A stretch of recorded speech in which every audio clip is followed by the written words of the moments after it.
Randy, are we good to go? Can you guys hear me? Now I can. Are we good to go through streaming? Yep, you guys are good to go now. You guys are all set. Please let me know when it's over so I can end it. All right? All right, thank you. You're welcome. Have a good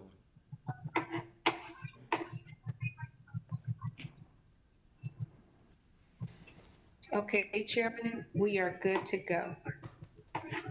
Thank you, Deanna. Good morning, ladies and gentlemen, and welcome to this September 28, 2020 meeting of the North Carolina State Board of Education. I'm Eric Davis, Chair of the Board, and call this meeting to order. A note for all listening that a quorum is 7 members, which was confirmed prior to the start of this meeting.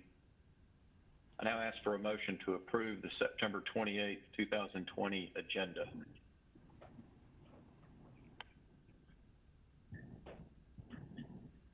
So moved. This is Mrs. Camnitz. Motion by Ms. Camnitz. Is there a second? Second, Donna Tipton Rogers. Second by President Tipton Rogers. Dr. Townsend Smith, will you call the roll to capture the vote? Yes, sir. Dr. Oxendine, Yes. Ms. Camnitz, Yes. Mr. Keenan, Yes. Dr. Tipton Rogers, Yes. Treasurer Falwell, Yes. Vice Chair Duncan, Yes. Chair Davis. Yes. It's unanimous. Motion carries. We have an agenda. Board members are reminded that it's our duty to avoid conflicts of interest and the appearance of conflicts of interest as we handle the work of this board. Does any member of the board know of any conflict of interest or any appearance of conflicts with respect to any matters coming before us at this meeting? If so, please state them for the record. During the course of the meeting, you become aware of an actual or apparent conflict of interest. Please bring the matter to the attention of the chair. It will then be your duty from abstaining from participating in discussion on the matter and from voting on the matter. I note for the record, the board will take a roll call vote on all items requiring action on this agenda. We'll now proceed directly to our Business Operations Committee, led by Vice Chair Duncan. Mr. Duncan. Thank you, Chair Davis. On behalf of Todd Chastain and myself, we lead the Business Operations Committee report. And we want to start by thanking the board for its patience as we've worked through many, many allotment situations over the course of the last 2 or 3 months brought about by the coronavirus pandemic. There's a great deal of progress that's been made, and I think we can make a good deal more progress this morning. So thank you for your patience and bearing with us as we've continued to work through this. In particular, thank our staff for all the very hard work that the department has put into working through these various recommendations. First item, BizOp 1, is our policy amendments for allotment policies for several different items. One of them, the first one, is for Program Code PRC 136, which is allotments for selected PSUs that were the subject of specific legislation in the most recent session of the legislature. That would be Alamance, Burlington schools, Bertie County, Camden County, Chowan County, Perquimans, Tyrell, and Washington. Then there's a $1.1 million for communities and schools also under that PRC code. We then have items under Program Report Code, or PRC 128, with $11 million for mobile Wi-Fi for homes and communities. Of course, a very important item in our remote learning environment. $1.1 million for communities and schools, and $27 million for personal protective equipment for local education agencies, charter schools, lab schools, regional schools, and ISD.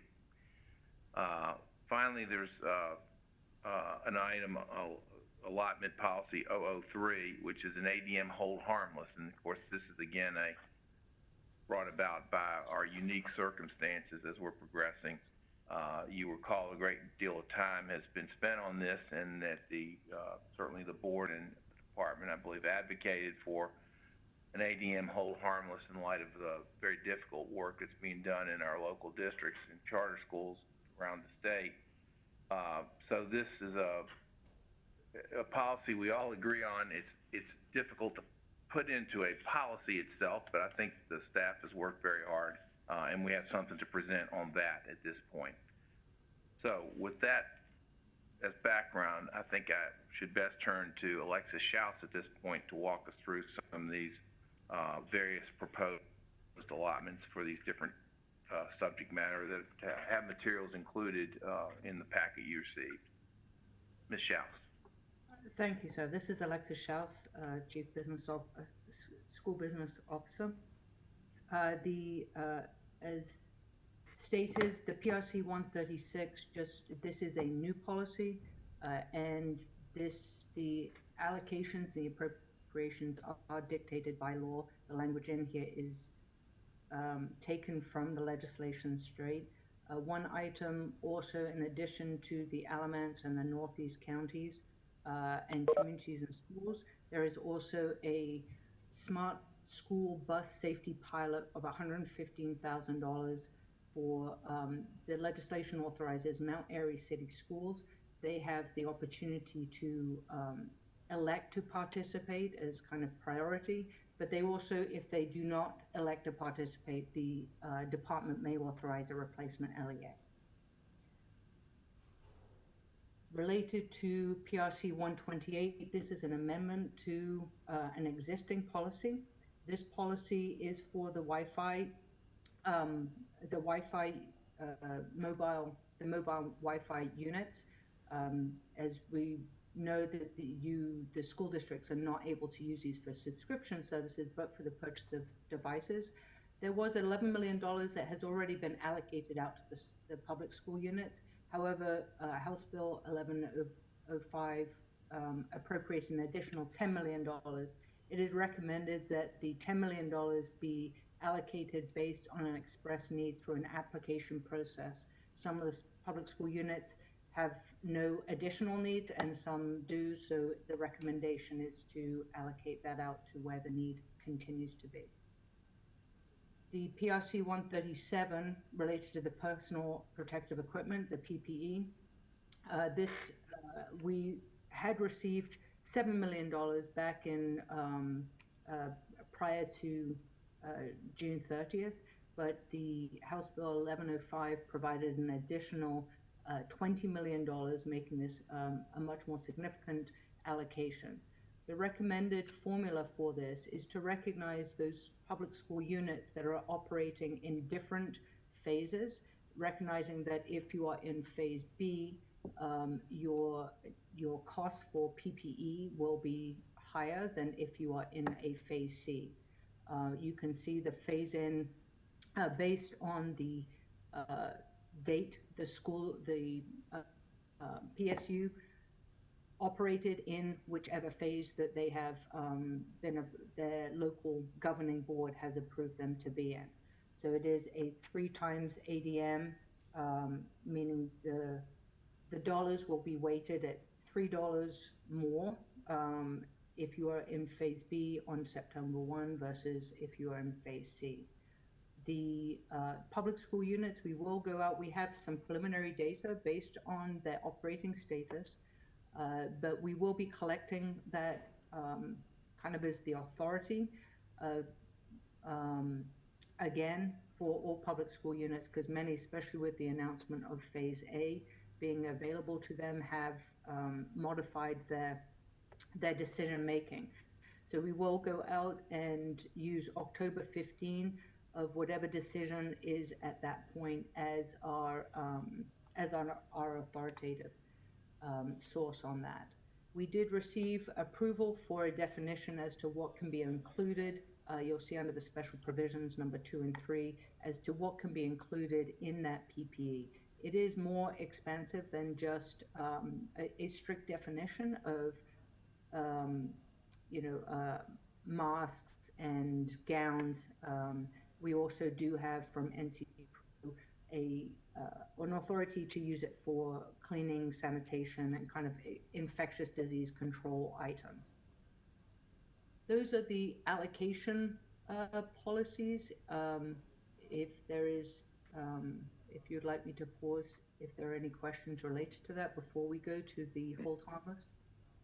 If I could comment on the last one just briefly, we struggled as a committee on this one, just because all the differences in the phases around the state for different school districts.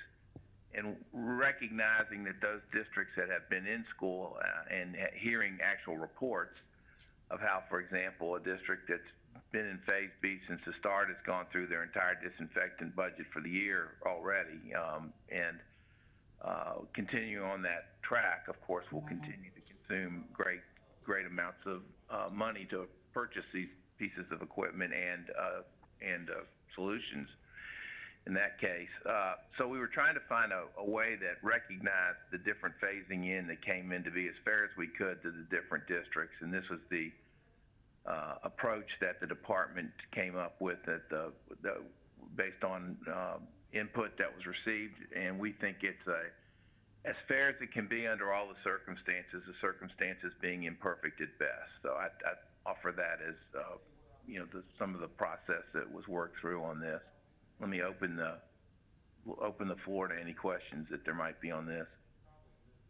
Yes, Vice Chair Duncan, this is Olivia Oxendine, and I have a couple of questions. Please. Thank you very much. And thank you, Michelle, for this presentation and this neat breakdown of information by PRCs. About the PRC 137, the 27 million, is this, do the districts have their own bidding process for this, or is there one bidder that, is the process controlled at the Raleigh level, at the department level, or is this a local process? I believe that Procurement. Right, so there was some of the delay on not having this policy in place originally, even with when we just had the 7 million, was that there was looking at leveraging with the Department of DHHS and seeing how we could perhaps leverage that 7 million with FEMA and other areas. So there was a lot of work done both at the department and through the governor's office to see how we could maximize those funds. I think many of the school districts have gone ahead and they had to obviously purchase items. So they have, I don't know if there is a state level procurement on this, and we can certainly get you that information. But I did want to bring up that these funds, even though we are close to October, they can go back and reimburse themselves for those expenditures that they have already made. Okay, that's good to know. The other question is related to the, so out of the funds that go, the dollars that go out to the systems, this includes student and staff, all employees and students, is that correct? I'm sorry, could it related to this policy? Okay. So, well, yes, the funds are for employees, students, everyone, is that correct? That's correct, yes. Yes. And so do we have any way of knowing the replenishment cost is there? Do the dollars also cover like replacement of items? I suppose so. Yes. They will be able to use this for any items that are listed in those special provisions in 2 and 3, and obviously for gown. I mean, many of these items are consumables, right. And so they will be. I'm assuming, like, even if they have purchased items back in July, they will need replenishments and over the course of this period of this school year. And the reason I'm asking, I'm really expressing some of the questions I'm getting from my district, my location in the state. So thank you. Those are they're basic questions, but they're the kind that I'm hearing here in the Sandhill. So thank you very much, Mr. Duncan and Alexis, for giving me that few minutes. Thank you, Dr. Oxendine. Are there other questions or comments about this? Mr. Duncan? Yes, Ms. Camden. This is Ms. Camden. I'd just like to piggyback on your comment that that we're dealing with a a lot of uncertainty here, and trying to be as fair as possible under the circumstances is what we've been striving for really since COVID began.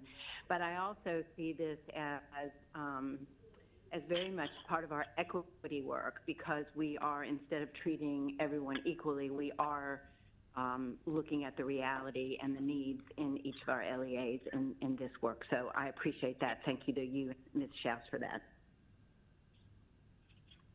Thank you for that comment. Mr. Chair, this is the treasurer. Yes, Treasurer Falwell, please. Thank you. Some of you know I was the drive-through commencement speaker at the Terrell County Columbia High School in Terrell County this year. 38 graduates.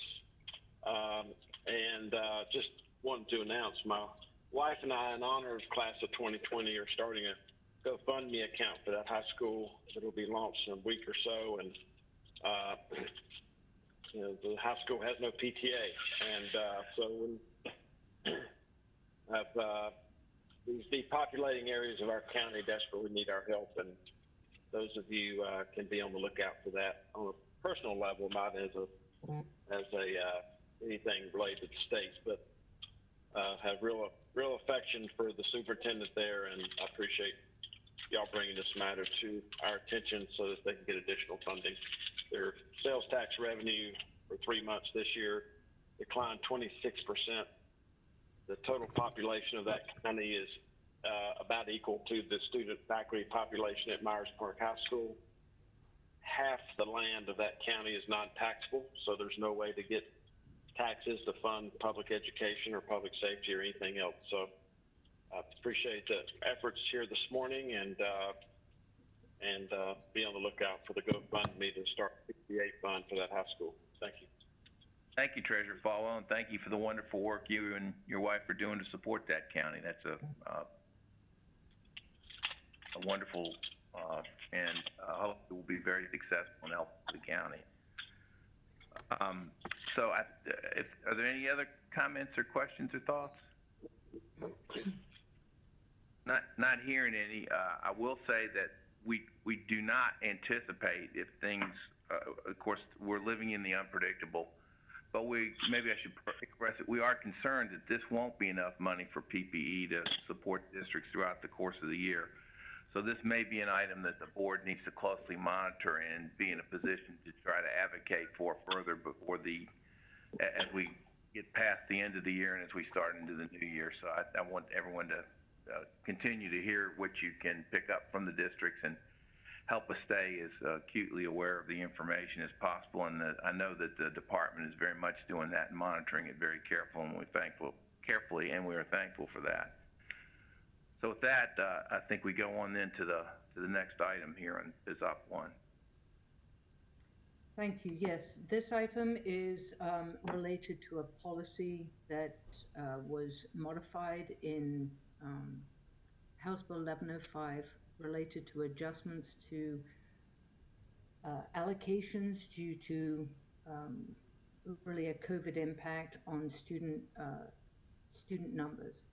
You have in your materials the policy that is being proposed to be changed. Just going through page by page may be the best way. That first page is provided, there is no changes for it. It is related to allotment adjustments for ADM growth. So their school districts will be provided an increase in funding if their school district's ADM is actually above what was initially allotted. I should state that this policy only pertains to local education agencies, and we will get to the other public school units as we go through this document.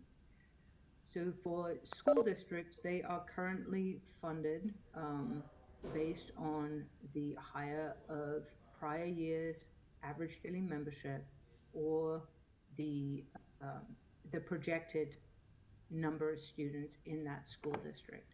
The projection is performed by the Department of Public Instruction back in February. And in the event that the school district actual ADM is higher than their initial, there is a procedure here that allows us to provide additional funding for that, for the difference. There will be no change in that, no change to that portion of the policy. When we go to page 3, it addresses allotment adjustments for ADM decreases. Back in Session Law 2007, there was legislation that directed the department through the state board to make adjustments to the initial ADM if there was a 2% or 100 ADM difference.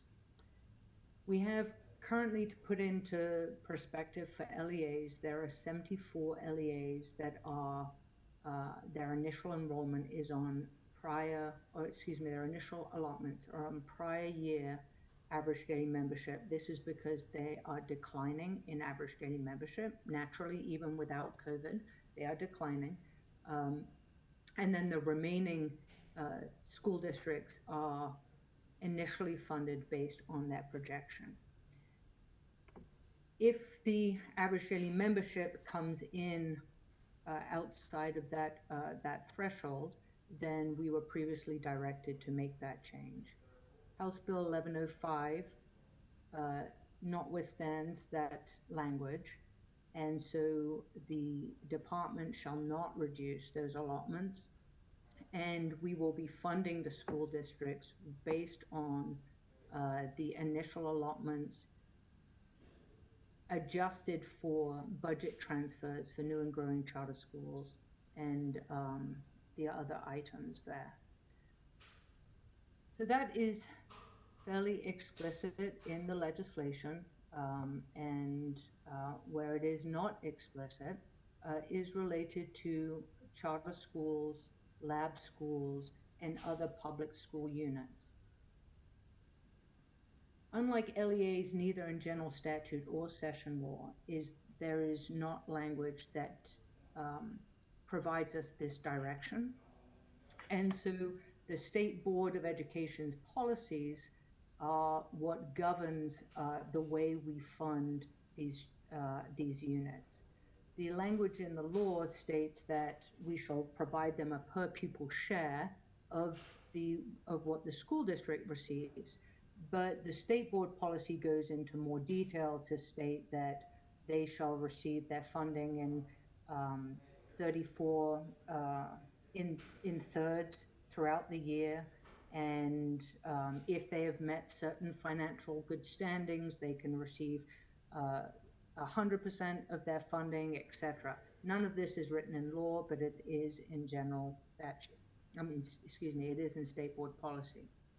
House Bill 1105, the way it is written, it does show that the intent is to treat other public school units consistent with LEAs, but we have to recognize that the budgeting and the funding for other public school units is not the same as school districts, as LEAs. So the recommended proposal policy change in this policy goes through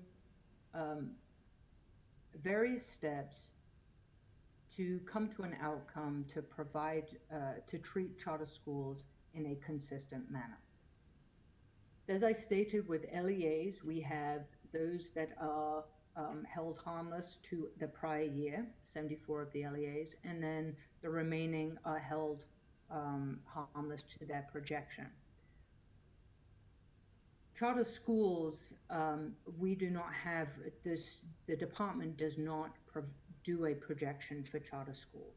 The charter schools at the beginning in January, when we have to kind of create our budget, the charter schools provide the department a number that they think will, the number of students that they think that they will have in the next coming year. That is what we build the budget on.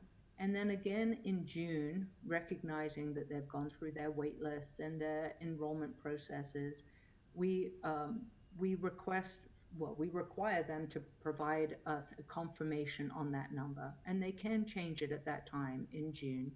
And some do, a handful do, I would say. Some actually increase it and some decrease it. But that is our final kind of budgeted number.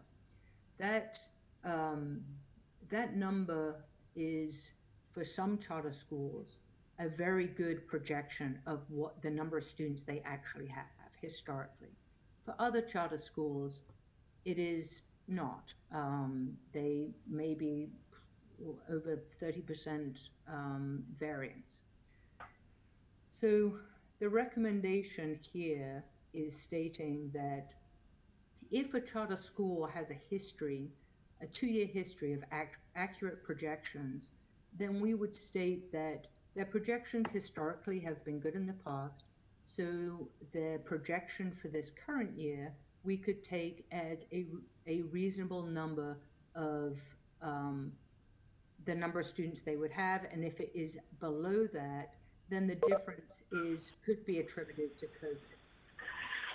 So we would have, they would be funded at the higher of their actual month one average daily membership and their projection as reported in June. But it shall not be exceed the allotted. And what the allotted 2021 ADM is the amount that we actually budgeted for them. We recognize that the projections historically as a whole for charter schools are over 12,000, as they self-report, are over 12,000 students above what what is the actual. So we do not budget that all in because we know we would be over obligating the state. So that is why that language there is not to exceed the budgeted ADM. We don't have that funding, nor do we want to be reducing school districts for unmaterialized projections, which is the only way we would be able to get that funding. If the charter school does not have a sound history of projections, then they shall be funded based on the higher of their actual month one average daily membership and their prior year funded, meaning that no charter school would be funded less than the number of students they had in the number of students that they were funded for in the prior year, consistent with 74 of the school districts are in the same situation. The exceptions stated here related to virtual charter schools and students, schools that are serving students who are at risk of dropping out, which is an approved state board policy. They are funded a little differently per the policy. And so virtual charter schools are funded actually based on month one membership last day, so the number of students they have in membership on the 20th day, and then adjusted for month 5. And for the schools that serve students who are at risk of dropping out, they are funded based on month 5 ADM per policy. For schools that do not have a 2-year history, then the school shall be funded based on the actual month one ADM, not to exceed the legal maximum. So if they weren't open in 2019 or 2020, that in other words a new school this year, they have no hold harmless in effect because they were not open. So they would be funded based on the actual month one ADM. No charter school shall be funded for an average daily membership greater than is permissible by law. That is what the authorized maximum per the state board policies, per the state board at this time. This is either in the charter, what is in their charter, or prior year plus 20% or 30% increase depending on what criteria they meet. That is the recommended proposal for charter schools. The policies are also modified for the innovative school district as well as lab schools. The innovative school district, the recommended proposal is for them to be held harmless to prior year. We don't really have projections for them, or they don't have their self-projections. And then the lab school language is very consistent, although a little bit modified, but very consistent to what the charter school language states. Chef, thank you for that very clear explanation of a very difficult and complicated topic, as it turns out. And again, with an emphasis of trying to strike the right balance for fairness. Are there questions or comments on this?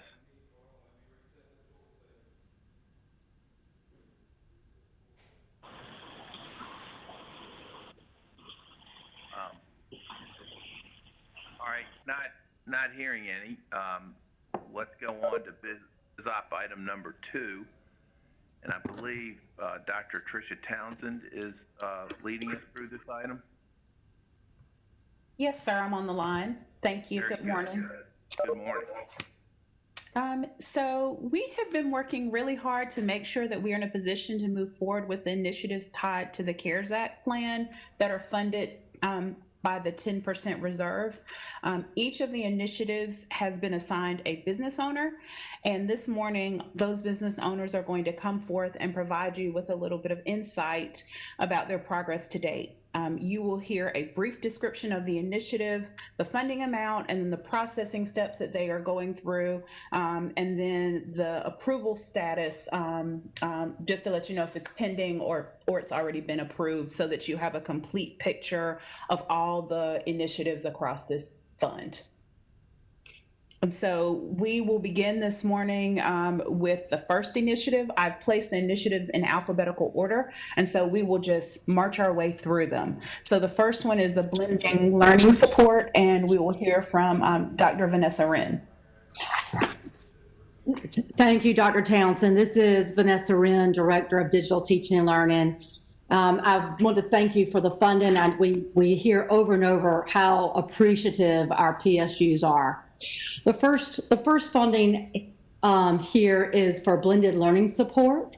We've learned from the remote instruction report that ongoing professional development is a current challenge. And to support PSUs, we will work in partnership with the Friday Institute to provide a second cohort for effective coaching and in remote learning environments.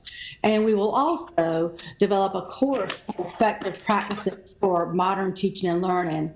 That course will lead to a micro-credential in remote and effective practices, which would equal about 10 hours of instruction. And that amount is for $75,000, and that would be a task order to the Friday Institute. Okay. We'll turn over to Michael Nicolaides. Thank you, Dr. Wren. This is Michael Nicolaides.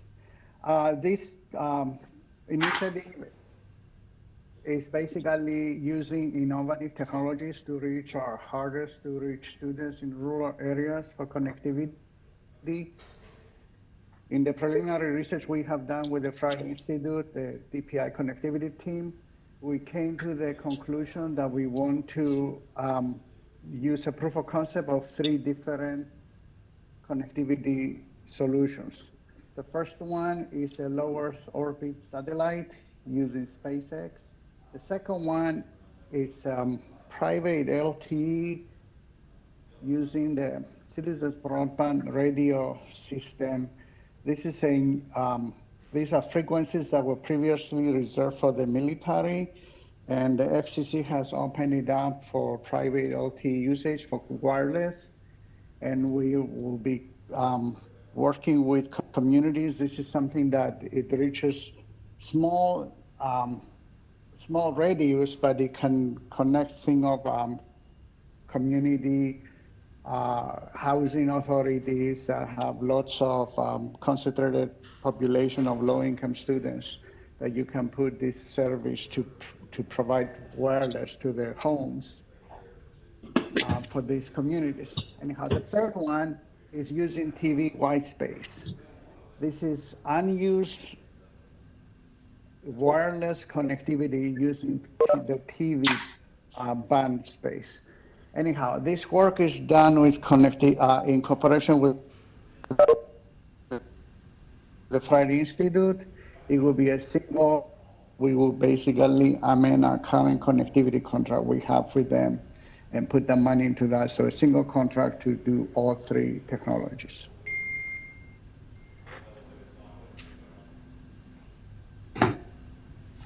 Thank you. We'll move on to the next one. Dr. Martin? Good morning, Cynthia Martin here representing district and regional support. Division leads and regional case managers have been working together under Dr. Emery's leadership and her new Leandro focus to develop specifics that are intentional and thoughtful for working with our struggling schools. Through a targeted approach, we looked at our low-performing districts and realized that there was a subset of districts that were one school away from being named low-performing. We dug in a little bit further. We looked at our recurring low-performing schools that out of any of the last 2 out of 3 years, that number is 423 schools. And so we dug in a little bit deeper. We found a list of schools that have been deemed low-performing since 2015. And these schools have been low-performing for each year after. There are 190 schools that fit this criteria. Out of those 190 schools, 181 are traditional schools. They represent 47 districts. We have started to prioritize that list by looking at the socioeconomic status and also looking at the number and percentage of students that will be affected by working with these districts. The regional case managers have brought a perspective of also looking at the readiness and the opportunity to succeed with building a partnership. So once we have that list narrowed down, we will enter to a district agreement with those chosen districts. We will enter into a partnership agreement. We will offer them a menu of diagnostic services and leadership support. When discussing leadership support, we started out discussing the principle, but also recognize that there is a need at the central level of central services for support. We will also develop metrics for working with the district in the partnership agreement. This plan will involve a human resource factor with the hiring of additional personnel.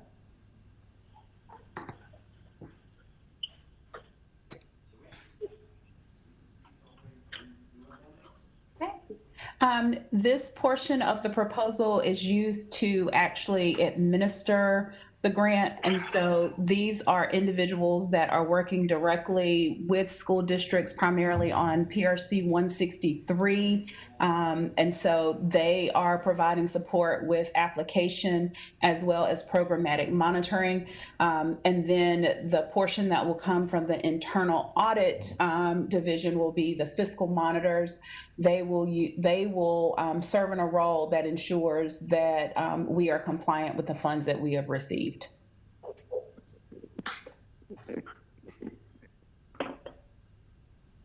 Okay. And this particular portion was actually funds for charter schools. This was approved at the September 3rd board meeting, but I will let you know where we are with that. So we have created the application for these funds. And in the coming week, we will hold a webinar for charter schools to understand how to complete the application and access those funds.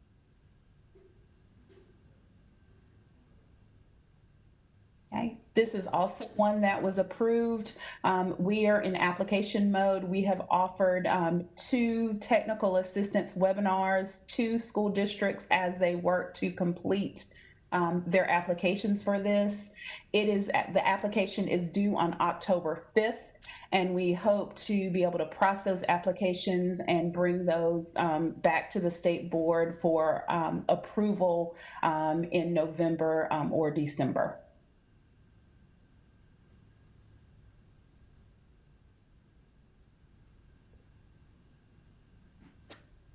Good morning, Sherry Thomas here. I would like to echo what Dr. Wren said. We are, as an EC division and EC directors out in the field, extremely thankful for the support that the Exceptional Children has received with our COVID funding over the last several months, and especially thankful that the board chose to give us some additional funds to support services to students that may not have been delivered due to inaccessibility, due to other issues where children just weren't able to be reached, or family situations prevented that delivery of service, as well as any allowable equipment, supplies, or materials that were needed.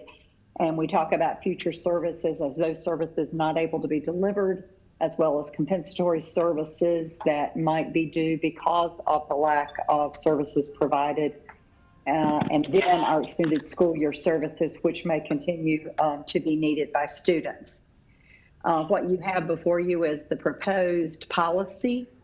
We would like to, again, follow up with our providing this as we've done in past grants through COVID to 20% of the students identified as having significant educational needs through that continuum of service delivery. But also with this policy, we want to adjust for low wealth. And so in our project plan, you will see our proposal for how we would like to distribute these funds to our districts, again, aligning with our equity and equality purpose that we're trying to support statewide.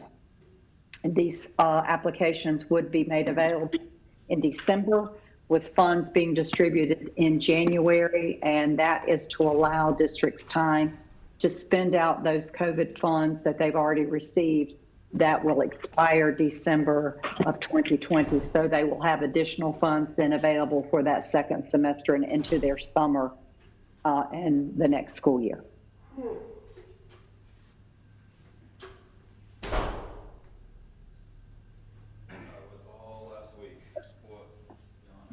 This is another allocation for digital content. This is Dr. Wren speaking again. One of the things that we have heard clearly from all of our PSUs is the need for digital content to provide equitable access and to support the continuation of learning, either in Plan A, Plan B, or Plan C, and understanding that some digital content also comes with diagnostic tools that are personalized for each student. And this would help them be able to address the need of providing digital content. We partnered with the Friday Institute to put out an RFI for digital content providers, and that was released about 3 weeks ago.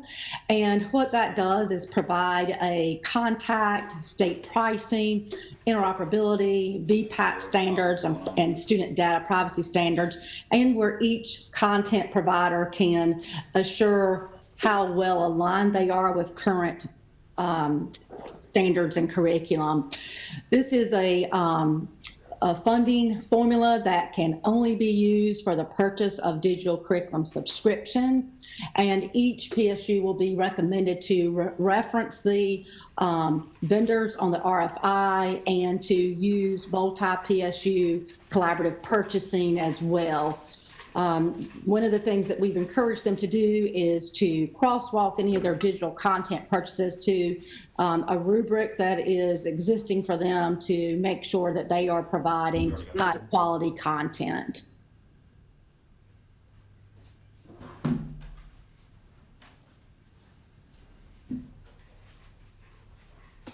The next initiative is external evaluation.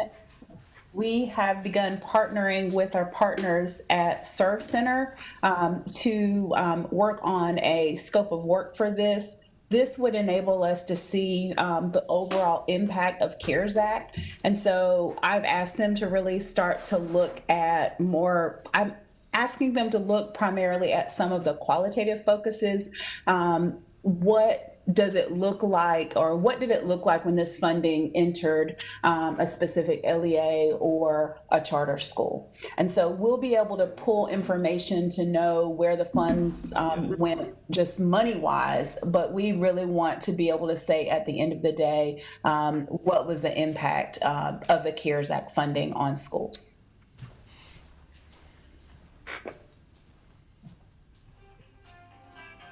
Good morning. I'm going to discuss this slide here, which is slide 11, and also the information on slide 15. Both of these items work in tandem with one another. So you see here, this one is for the instructional support partnership, and then the other on slide 15 is the 100,000 for video lessons.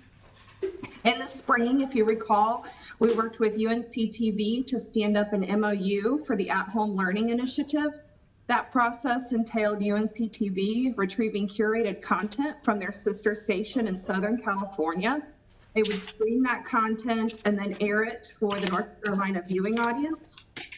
NCDPI staff on the back end would be aligning that content to offline resources, printouts, travel activities, things of that nature, so that school districts could have some offline work that the students could also do alongside those lessons.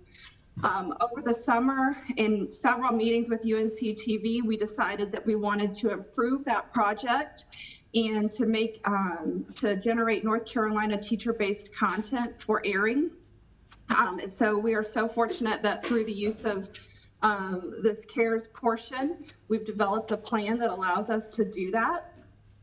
There are two scopes of work for this work. NCDPI will be working with both the Friday Institute and UNCTV for the project. We plan to have two separate task orders for this project, one with UNCTV and one with the Friday Institute. The Friday Institute is going to be instrumental in this because they are going to be responsible for selecting the pre-K to 5th grade reading teachers, literacy coaches, and math teachers who will develop lesson plans and deliver those lessons as UNCTV records the lessons. And UNCTV will also be editing and inserting graphics for further learning, extension ideas, and other formatting pieces so that these are high quality video lessons.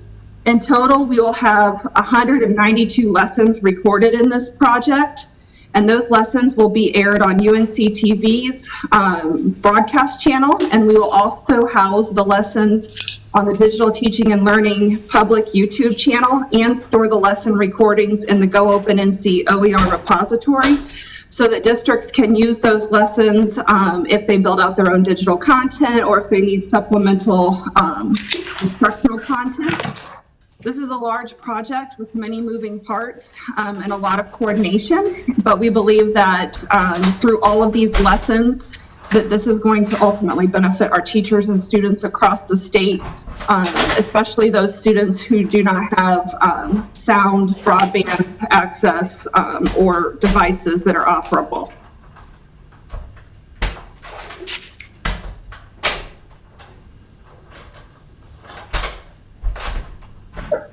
This is $3.5 million to be allocated for the purchase of Canvas learning management system. This will address the equity issues between public school units as they provide students and staff access to Canvas. It also ensures that all students and educators can access their learning materials anywhere and anytime.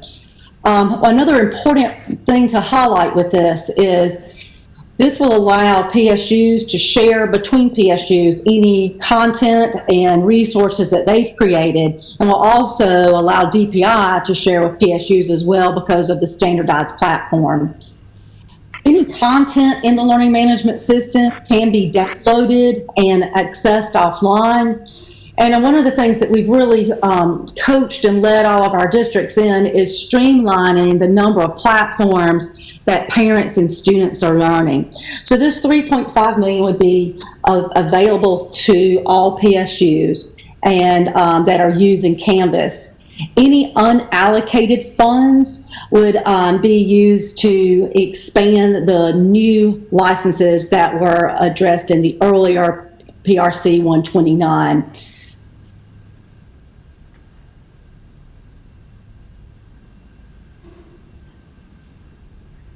This is Rachel McBroom with North Carolina Virtual. We thank you for your previous support and approval for our professional development for our leaders. This program is a three-tiered approach to supporting school leaders as they lead in a remote learning environment. The first tier is a facilitated professional development cohort-based approach where administrators will focus on three components: high-quality instruction, promoting and developing teacher effectiveness, and creating cultures of high expectations in the remote learning environment. The second tier will be a series of on-demand, standalone webinars based on those components open to all leaders across the state.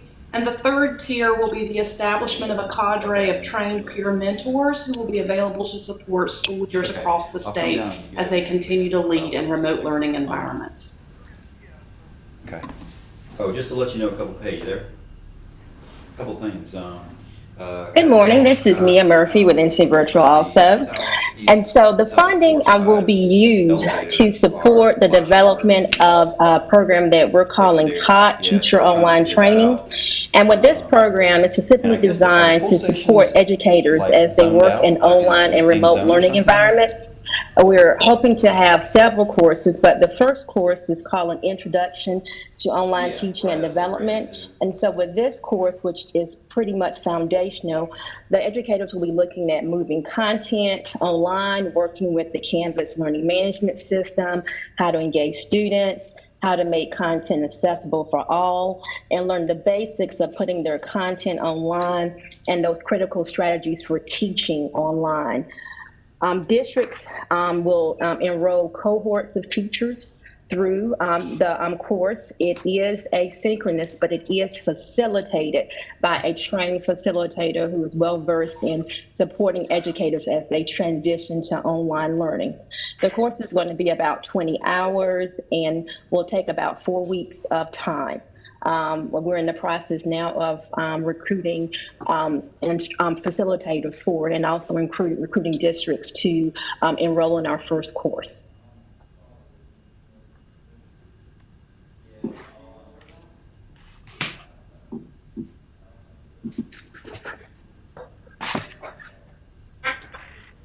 That brings us to the end of our presentation. I'll turn it back to you, Mr. Duncan, and we're open for questions. Thank you very much for the presentation. Let me open the floor for questions or comments by board members and advisors. Vice Chair Duncan, this is Olivia. Please, Dr. Oxendine.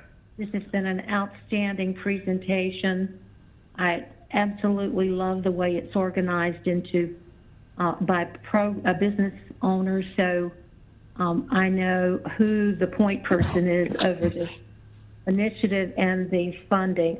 I want to zero in on the district and school transformation regional support, and this was the business owner is Dr. Martin. I know my question is slightly in a different direction, but I want to get it on the record before I fail to remember in the future. I would love to, I think I've heard Dr. Martin say that about 50% of our school districts have some number of schools who have been, the schools have been low performing since 2015-16. And I'm thinking that as a result of this almost $5 million, we are going to come up with partnership agreements with these districts, and there will be metrics associated with these partnership agreements. I would want to get this on the record and request of Dr. Martin that in the near future, the board has an opportunity to review the partnership agreements, maybe not in totality, but the essence of those agreements. I'm mightily concerned with the metrics. I'm very interested in the accountability and the expectation piece. So that is a request and some comments that I have, Vice Chair Duncan. Marvelous work here. It's just so clear for me. Thank you, Dr. Oxendine, so noted. Thank you. Thank you, Dr. Oxendine. Do we have additional questions or comments from anyone? All right, I did want to ask one question just on exceptional children, the grant process. So Ms. Thomas, in terms of the grant process, I realize invitations are going to go out to all districts to apply and to, and I know you will encourage. I guess I wanted to ask, I think the department has probably identified some districts and/or charter schools that have had particular issues or difficulties with which the department has had greater contact to try to work with. Or is there going to be a particular emphasis to make sure that those particular districts or charter schools are part of the application process, that we don't want to have them pass on a grant possibility of such importance without a strong encouragement to make sure they're involved? Yes, sir. It will be available to all charter schools and all of our traditional LEAs. And we will run this one because of the federal documentation that's needed. We will run this through our grant system that we rolled out this year. So it will be in a place that directors and coordinators are comfortable and familiar with supporting that grant application. Our folks will be working with them closely to ensure they are completing that grant application and reviewing it with them. So we will do our very best to get all districts to apply. Very good. I think that will be very helpful. Right, unless there are any other questions or comments, Chair Davis, I should add, this is an action item. We have obviously talked about these items several times through the CARES Act funding, but this will be an action item for today. And with that, Chair Davis, I would turn it back to you. Thank you, Mr. Duncan. We have one item of new business. I'd like to call on the State Treasurer for a brief report. Treasurer Falwell.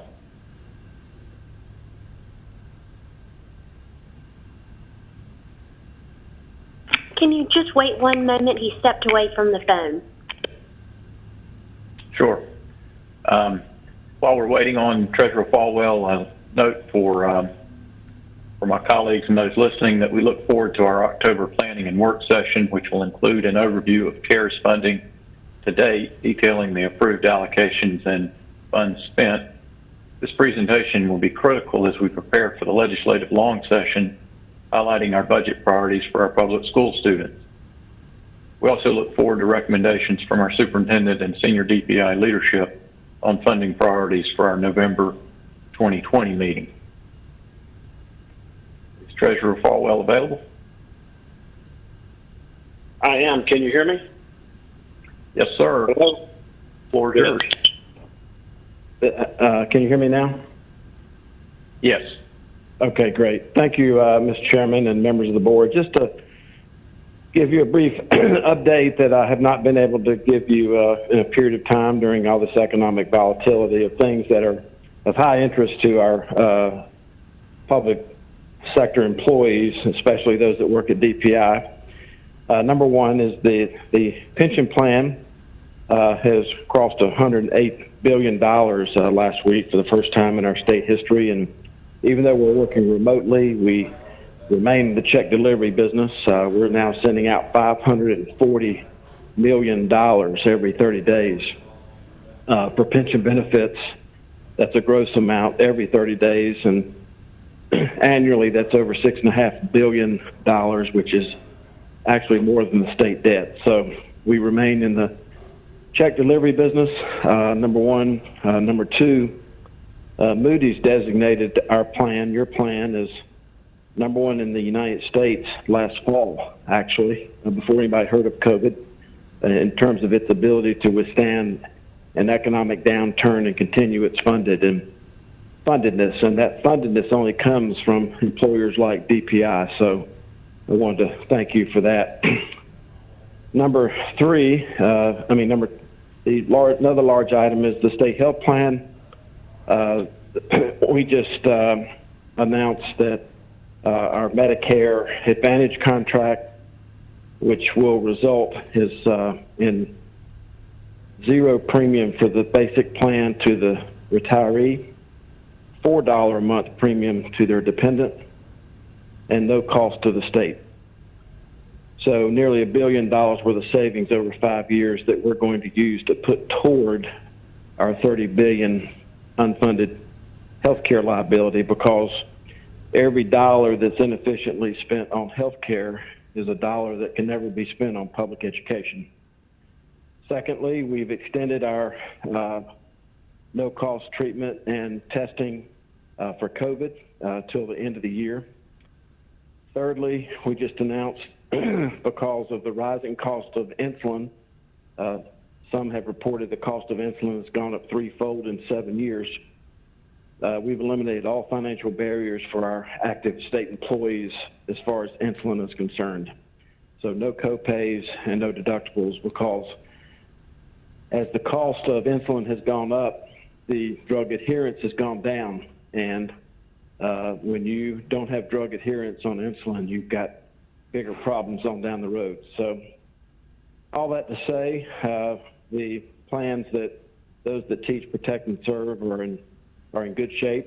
And my only cautionary note is that there's been some movement or change in some way over at DPI regarding an ERP program, and also as it relates to some pilot programs that are being cranked up regarding payroll deduction.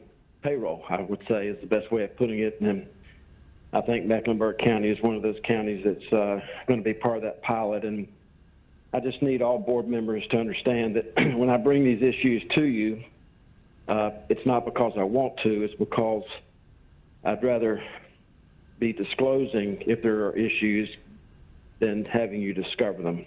We're very big on disclosure, not discovery. So with that, Mr. Chairman, I appreciate the opportunity to update our individuals. And even though this person did not work in the public school system, I would ask that you adjourn this meeting today in honor of Deputy Ryan Hendricks, another law enforcement officer in North Carolina killed in the line of duty, had 2 small children in our public schools in Henderson County, engaged to a lady in the Sheriff's Department in Henderson County who lost his life 3 weeks ago at 2:45 in the morning to a common law criminal.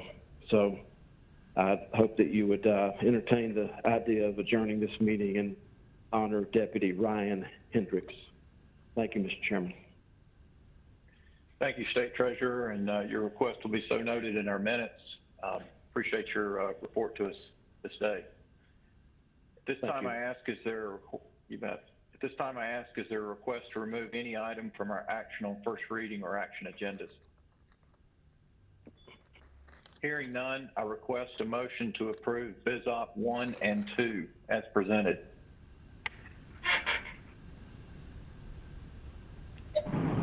So moved, Olivia Oxendine.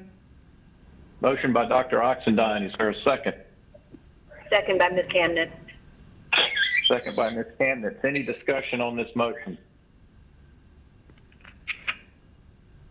Hearing none, Dr. Townsend Smith, will you call the roll to capture the vote? Yes, sir. Dr. Oxendine? Yes. Ms. Chemnitz? Yes. Mr. Keenan? Yes. Dr. Tipton Rogers? Yes. Treasurer Falwell? Yes.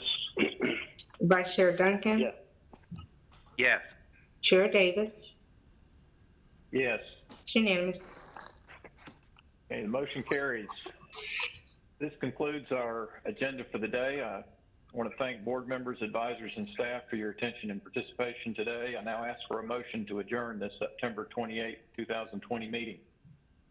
I make the motion, Donna Tipton Rogers. Motion by Dr. Tipton Rogers. Is there a second? Treasurer Falwell seconds in honor of Deputy Hendricks. Second by Treasurer Falwell. Dr. Townsend Smith? Yes, sir. Dr. Oxendine? Yes. Ms. Chemnitz? Yes. Mr. Keenan, Yes. Dr. Tipton Rogers, Yes. Treasurer Falwell, Yes. Vice Chair Duncan, Yes. Chair Davis. Yes. It's unanimous. Motion carries. Thank you, board members. We stand adjourned. Have a good day.